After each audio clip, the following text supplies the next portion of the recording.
আমার পরিবারের সদস্য সংখ্যা আপনাদের জানাইলেই আমরা 4 ভাই 5 বোন। আমার আত্মীয় স্বজন বলতে কেউ নাই দুনিয়াত। নানা নাই, নানি নাই, খালা নাই, খালু নাই, চাচা নাই, চাচি নাই, কেউ নাই। আমার আত্মীয় স্বজন এখন বর্তমানে যেমন ফেসবুক প্ল্যাটফর্মে কাজ করি আর আমার কলেজের ভাই, আমার বন্ধু যারা আমার পাশে আছে, চোখে দুঃখে আছে, যারা ফুলের ভালোবাসা দিয়ে আমার পাশে আছে, তারা আমার সব কিছু। তাই আমি আমার সব কিছু আত্মার আত্মীয় যারা আছে ফুল সেটার ভাই হলের সম্মান দিই, ফুল বাগানের মালিকের ভাই হলের সম্মান পাশে থাকবো, সবসময় পাশে আছে, পাশে পাইবা। আর অবশ্যই আমার লাগে আপনারা একটু দোয়া করবা, খাস দিলে আমি যেন আপনাদের মাঝে সবসময় সুন্দর ভিডিও দিতাম পারি, সুন্দরভাবে বিনোদন নয় বাস্তবধর্মী ভিডিও দিতাম পারি। পাশে থাকবা, ভালো থাকবা।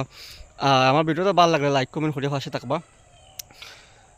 আর সেউরে বাপ ডাকলে বাপর সম্মান দিন যেন, মা ডাকলে মার সম্মান দিন যেন। মারও মর্যাদা করবা না, বাপরও মর্যাদা করবা না। যেখানে দেখিবে চাই উড়ে দেখো তাই ফাইলে ফাইতে পারো মূল্য রতন। আমি সেই রতন, আমি সুয়েল ভাই, এমডি সুয়েল ভাই। আমার বাড়ি বর্তমানে আসিলাম আগত চরমোহনপুর। এই যে এলাকা দেখা যায় এগুলো আমার বাড়ির সামনে আর কি, এই যে দেখুন বাড়ির সামনে। তাই অবশ্যই আমি আমার পরিচয়টা দিলাম।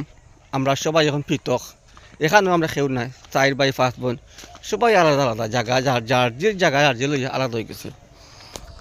আমিও আলাদা আসছি, আমি শিলামর মায়ের শেষ মাথা আসছি বটতল, আগত চরমোহনপুর আসছি বুঝছেন নি। ওই এলাকাতে জায়গা লইছি, গড় দুয়ার বানাইছি, গড় দুয়ার লইছি। তো আপনারা আমার লাগে দোয়া করবা। আর যখন দেখবা আমি দুনিয়াত নাই, মারা গেছি, আপনারা আমার বাড়িতে আমার জানাজাত আইবা, শরীর হইবা জানাজাত। আমিও আপনারা আসলে সবর জানাজাত যাই, সবর বিয়া সাথে দাওয়াতে লই যাই, বিয়া খাই গিয়া জানাজাতও যাই, মাটি টুটি দেওয়ার পরে আমি আই। দেখুন গাড়ি আর সিএনজি আর হ্যাঁ সবাই। ভিডিওটা ভালো লাগলে লাইক কমেন্ট দিয়ে পাশে থাকবা। আর আমার ইউটিউব চ্যানেল আছে, টিকটক চ্যানেল আছে, অবশ্যই সবাই পাশে থাকবার চেষ্টা করবা।